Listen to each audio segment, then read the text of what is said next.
Nomena mari-pankasitrahana sy baiboly ireo ankizy zanaky ny mpiaramonina. Pifanila Bodorindrina eto amin'ny Antanimasaja Avaratra secteur 3. Ny zava-misy mantsy dia nampianarina soratra masina nandritry ny volana vitsy reto ankizy reto. Ary mandritra ny 3 volana eo nanaovana ny fampianarana io.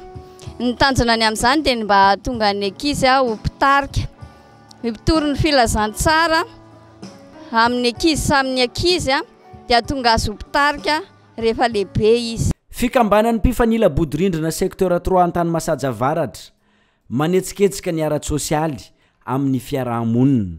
Voalohany indrindra aloha dia ny fisaorana an'Andriamanitra, ny fahavitan'ny ankizy, ny fianarana an'Andriamanitra, ny lalana tsara indrindra hitezana ireo zaza ireo.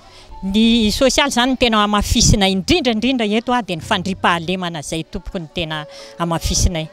Tratra ny tanjona tamin'ny fampianarana soratra masina ny reto ankizy kely reto. Ny fahitako le fianarana nataonay ata zany sady tsara mianatra amin'ny madamo fara sady lasa mandeha amin'ny lalana tsara sady mahalala n'Andriamanitra. Tsara.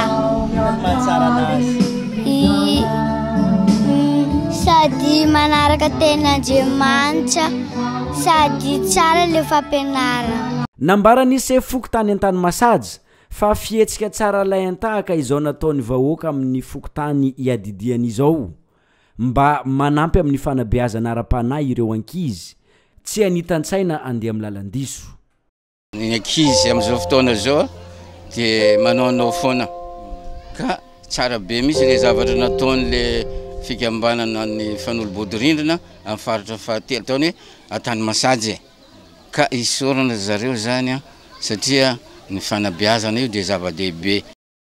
Ny hirariana dia mba hitohizany etsika fampianarana soratra masina amin'ireo ankizy amin'ireo fokotany hafa fa tsy janona ato amin'ny fokotany ny Antanimasaja ihany akory.